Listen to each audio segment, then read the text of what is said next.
दोस्तों स्वागत है आपका केडीबी इंडिया पर। दोस्तों मैं हूं फिरदौस गनी और आज आपके लिए देश भर की टॉप न्यूज लेकर आए हैं। दोस्तों अगर आप नए आए इस चैनल पर यानी कि केडीबी इंडिया पर तो फिर चैनल को सब्सक्राइब करके बेल आइकन को भी प्रेस कर दीजिए और साथ में वीडियो को लाइक कीजिए, अपने दोस्तों के साथ शेयर भी कीजिए। तो चलिए दोस्तों फिर स्टार्ट करते हैं आज के देश भर की टॉप न्यूज। दोस्तों इस माह के अंत में होने वाले रेडियो कार्यक्रम मन की बात के लिए प्रधानमंत्री नरेंद्र मोदी ने लोगों से अपनी प्रेरक कहानी को शेयर करने का आग्रह किया है। जी ये कहानियां कला, संस्कृति और पर्यटन के क्षेत्र से जुड़ी हुई हो। जी हाँ, अगले मन की बात के लिए लोगों से आइडिया मांगते हुए प्रधानमंत्री नरेंद्र मोदी ने ट्वीट किया है। जी हाँ, जनवरी के मन की बात में प्रेरणा करने वाले उदाहरण के जरिए कला, संस्कृति, पर्यटन और फिर कृषि क्षेत्र से जुड़े विभिन्न क्षेत्रों के विषय पर चर्चा की गई है। ऐसा ही टॉपिक पर फरवरी में भी चर्चा चाहता हूं जो 28 फरवरी को होने वाली है। दोस्तों कोरोना महामारी से एक साल से अधिक समय से जूझ रही दुनिया के लिए भारत एक फरिश्ता की तरह सामने आया है। जी हां, भारत ने इस महामारी पर न सिर्फ अपने यहां पर काबू पाने में सफलता हासिल की है बल्कि दुनिया को इससे उबारने में भी वो एक कारगर भूमिका निभा रहा है। जी हां, ये भूमिका भारत दो तरीके से अदा कर रहा है। इसका पहला जरिया बना है भारत की बनाई हुई वैक्सीन को दूसरे देशों को भेजना, तो दूसरा जरिया बना है विश्व स्वास्थ्य संगठन के कोवैक्सीन योजना के सार्थक रूप से सहयोग देना। जी हां, भारत अब तक मदद और फिर कमर्शियल रूप से वैक्सीन की करीब 2 करोड़ 30 लाख खुराक दुनिया के 20 देशों को मुहैया करा चुका है। जी हां, आने वाले समय में भारत अफ्रीका और लैटिन अमेरिकी देशों को और वैक्सीन की खुराक उपलब्ध करवाएगा। जी इसको दुनिया भारत की वैक्सीन डिप्लोमेसी के नाम से जान रही है। जी बहरहाल भारत की वैक्सीन डिप्लोमेसी की बात करें तो फिर इसमें पाकिस्तान को छोड़कर भारत के सभी पड़ोसी देश शामिल है। जी हां, पाकिस्तान को वैक्सीन नहीं दी जाएगी, बाकी सभी देशों को दी जाएगी। जी हां, पाकिस्तान को उसकी कारगुजारियों के चलते इसमें शामिल नहीं किया गया है। जी साथ ही पाकिस्तान की तरफ से भी भारतीय वैक्सीन को हासिल करने की कोई भी आधिकारिक पहल नहीं की गई है। जी इसके अलावा भारत ने अपनी वैक्सीन को अब तक Nepal, Sri Lanka, Myanmar, Bangladesh, Philippines, Indonesia, Brazil भेज दी गई है। दोस्तों गाय, भैंस जैसे जानवरों का गोबर कई तरह इस्तेमाल होता है। गांव में लोग वर्मी कंपोस्ट या फिर खाद बनाकर खेतों में डालते हैं, उपले भी बनाए लिए जाते हैं और इसको जलाए जाते हैं, लेकिन इसके बाद भी बहुत बड़ी मात्रा में गोबर बर्बाद हो जाता है। जबकि गोबर का कई और तरीकों से इस्तेमाल करके कमाई भी की जा सकती है। जी हाँ, देश में अब ऐसा होने की पूरी संभावना है। जी हाँ, गोबर की खपत के लिए हर गाँव में फैक्ट्रियां खुलेगी। ये फैक्ट्री पेंट बनाने को होगी। जी हाँ, पेंट गोबर से बनाया जाएगा जिसे गोबर पेंट कहा जाएगा। जी केंद्र सरकार इसकी योजना में लगी हुई है। जी केंद्रीय मंत्री नितिन गडकरी इसकी योजना बना रहे हैं। वहीं वह देश के हर गांव में गोबर से पेंट बनाने की फैक्ट्री खुलवाने की तैयारी में जुटे हुए हैं। जी इसके लिए उनका सूक्ष्म, लघु और मध्यम मंत्रालय खास प्लान तैयार करने में जुटा हुआ है। जी गोबर से पेंट बनाने के लिए एक फैक्ट्री खोलने में 15 लाख रुपए का खर्च आ रहा है। जी मंत्रालय का मानना है कि केंद्रीय मंत्री नितिन गडकरी का सपना साकार हुआ तो फिर हर गांव में रोजगार के अवसर उपलब्ध होने से शहरों की तरफ पलायन की समस्या खत्म होगी। जी नितिन गडकरी के मुताबिक गोबर से बना अनोखा पेंट लॉन्च होने के बाद डिमांड काफी तेजी से बढ़ी है। जी अभी जयपुर में ट्रेनिंग की व्यवस्था है। इतने आवेदन आए हैं कि सबकी ट्रेनिंग नहीं हो पा रही है। जी 350 लोग वेटिंग लिस्ट में हैं। जी 5 से 7 दिनों में ट्रेनिंग होती है। ऐसे में हम ट्रेनिंग सुविधा बढ़ाने पर ध्यान दे रहे हैं ताकि ज्यादा से ज्यादा लोग ट्रेनिंग लेकर गोबर से पेंट बनाने की फैक्ट्रियों का संचालन करें। हर गांव में एक फैक्ट्री खुलने से ज्यादा रोजगार पैदा होगा। दोस्तों केंद्र में भारतीय जनता पार्टी यानी कि बीजेपी की सरकार 7 साल पूरा करने वाली है। जी हां, और अब गृह मंत्री अमित शाह की योजना नेपाल और श्रीलंका में भी बीजेपी की सरकार बनाने की है। जी इस बात का दावा त्रिपुरा के मुख्यमंत्री बिप्लब देब ने किया है। जी बिप्लब देब ने कहा है कि गृह मंत्री अमित शाह की नेपाल और श्रीलंका में भाजपा सरकारें बनाने की योजना है। जी त्रिपुरा की राजधानी अगरतला में बीजेपी के एक कार्यक्रम में कहा है कि पार्टी की न केवल देश में बल्कि पड़ोसी देशों में भी विस्तार करने की योजना है। उन्होंने कहा कि गृह मंत्री अमित शाह की नेपाल और श्रीलंका में भाजपा की सरकार बनाने की योजना है। दोस्तों दिल्ली में एलपीजी गैस सिलेंडर के दामों में फिर से बढ़ोतरी कर दिया गया है। जी दिल्ली में गैस सिलेंडर के दाम में 50 रुपए बढ़ाए गए हैं। अब आपको 14 किलोग्राम घरेलू गैस सिलेंडर के लिए और ज्यादा पैसे खर्च करने होंगे। बड़ी कीमतें कल 12 बजे से ही लागू हो गई है। जी अब आपको दिल्ली में 14 किलोग्राम वाला गैस सिलेंडर 769 रुपए की कीमतों में मिलेगा।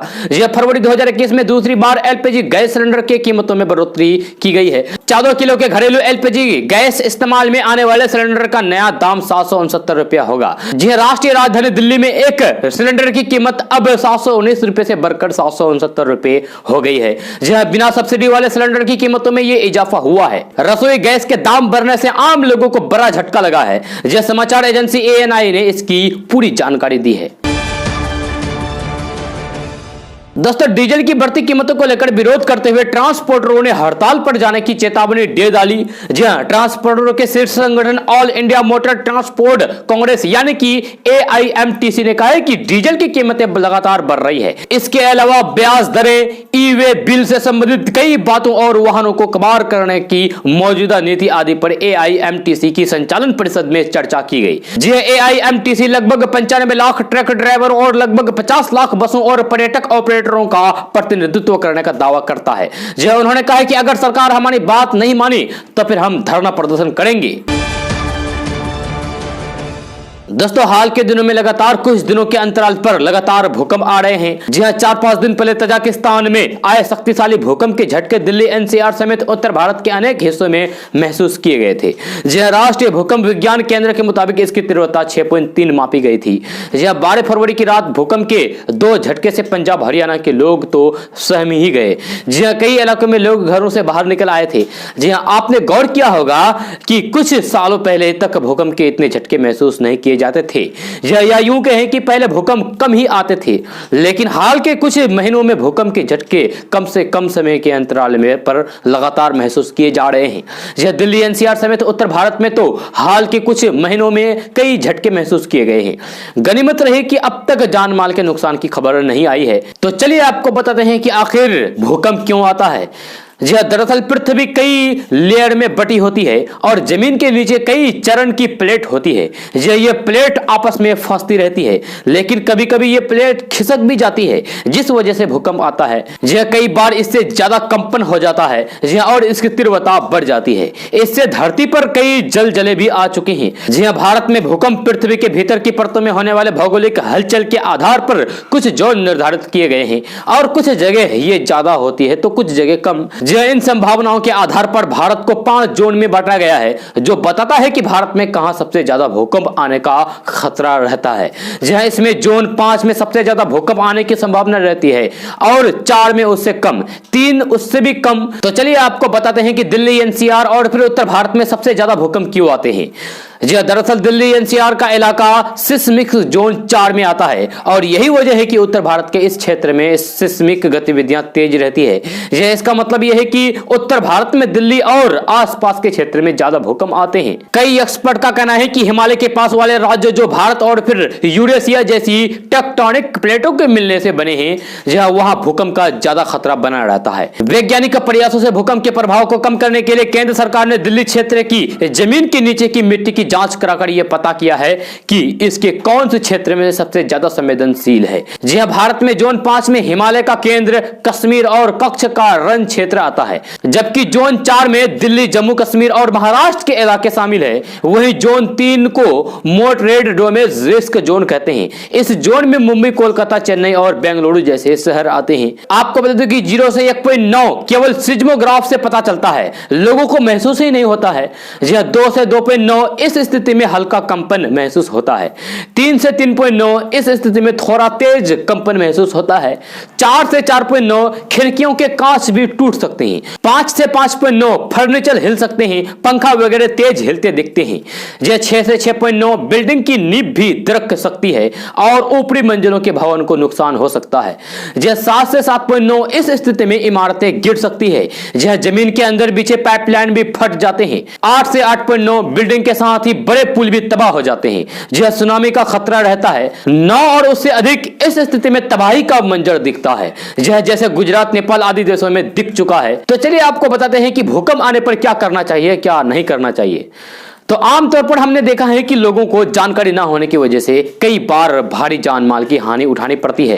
अक्सर सलाह दी जाती है कि भूकंप आने पर घर से खुले में निकल जाएं, या घर में फंस गए हो तो फिर बेड या फिर मजबूत टेबल के नीचे छिप जाएं, या घर के कोने में खड़े होकर भी खुद को बचाया जा सकता है। भूकंप आने पर लिफ्ट का प्रयोग तो बिल्कुल भी नहीं करना चाहिए। जैसे ही आपको भूकंप के झटके महसूस हो, वैसे ही आप किसी मजबूत टेबल के नीचे बैठ जाएं और कस करके पकड़ लें। जब तक झटके जारी रहें या फिर आप सुनिश्चित कर लें कि आप सुरक्षित ढंग से बाहर निकल सकते हैं, तब तक एक ही जगह पर बैठे रहें। यदि आप ऊंची इमारत में रहते हैं तो फिर खिड़की से दूर रहें। यदि आप बिस्तर पर हैं तो फिर वही रहे और फिर उसे कसकर पकड़ ले। अपने सिर पर तकिया रख ले।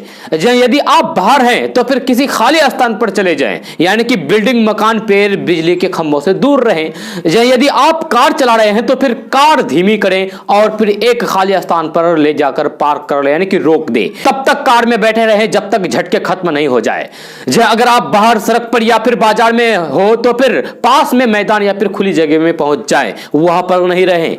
ऊंची बिल्डिंगों के करीब ना रहें और उससे दूरी चले जाएं। अगर आप कहीं अंदर फंस गए हैं तो फिर दौड़े नहीं, इससे और भी आपको तेज झटके लग सकते हैं। पेड़ों से और बिजली के तारों से दूर रहने की कोशिश करें।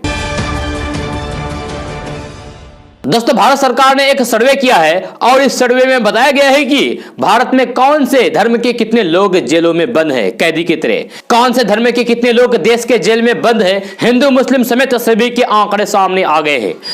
केंद्रीय गृह मंत्रालय के आंकड़ों के अनुसार देश की जेलों में बंद 4,78,600 कैदी जेलों में बंद हैं। 4,78,600 कैदी में से 67% से अधिक कैदी हिंदू है, जबकि लगभग 18% मुसलमान हैं। गृह राज्य मंत्री जी किशन रेड्डी ने पिछले हफ्ते संसद में जेलों से संबंधित आंकड़े पेश किए, जो राष्ट्रीय अपराध रिकॉर्ड ब्यूरो यानी कि एनसीआरबी के संकलन पर आधारित है। इन्हें 31 दिसंबर 2019 तक अध्ययन किया जा चुका है।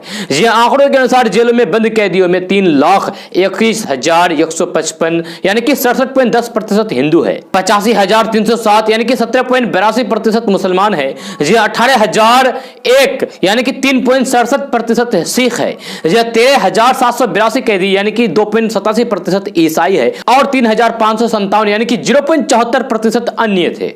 आंकड़ों के मुताबिक लैंगिक आधार पर देखा जाए तो महिलाओं में 13,416 हिंदू है, वहीं 3,162 मुसलमान है, 721 सिख, 784 ईसाई और 261 अन्य।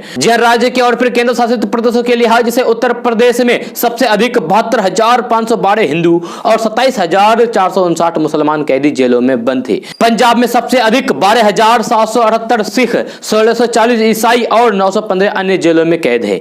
आंकड़ों के अनुसार जेलों में बंद कुल कैदियों में 4,58,687 यानी कि 95.83% पुरुष और 19,913 यानी कि 4.16% महिलाएं थी। इन 19,913 महिला कैदियों में से 6,360 यानी कि 31.93% ओबीसी, 4,467 एससी, 2,281 एसटी और 5,236 अन्य श्रेणी से संबंधित रखती है। दोस्तों, पश्चिम बंगाल विधानसभा चुनाव की सरगर्मियां काफी तेज हो गई है। ममता बनर्जी के नेतृत्व में टीएमसी सत्ता की हैट्रिक लगाने की जद्दोजहद में जुटी हुई है, तो बीजेपी बंगाल में कमल खिलाने की कवायद में है। बीजेपी बंगाल में जिन वोटरों को अब तक सबसे मुरीद मानकर चल रही है, अब उसमें भी सेंध लगती दिखाई दे रही है। बीजेपी को पिछले चुनाव में समर्थन करने वाले बंगाल के हिंदूवादी संगठन हिंदू सहमति ने जन सहमति नाम से अपनी राजनीतिक पार्टी गठन कर लिया है। और बीजेपी के खिलाफ ही चुनावी टाल ठोकने का ऐलान किया है। पश्चिम बंगाल में हिंदू समुदाय के अधिकारों के लिए आरएसएस के प्रचारक रहे तपन घोष ने हिंदू सहमति का गठन किया था। हालांकि 1975 से लेकर साल 2007 तक राष्ट्रीय स्वयंसेवक संघ से जुड़े रहे और बंगाल में काम कर रहे हैं। इसके बाद में संघ के साथ कुछ वैचारिक मतभेदों के चलते हुए अलग हो गए और 14 फरवरी 2008 को उन्होंने हिंदू सहमति नाम से अपना अलग संगठन बना लिया। हिंदू सहमति संगठन साल 2017 में चर्चा में तब आया जब पश्चिम बंगाल में सांप्रदायिक दंगे हुए थे। हिंदू सहमति ने बसड़ीहाट दंगों के आरोपी रहे 2 नाबालिग को तपन घोष ने कानूनी मदद देने का ऐलान किया था।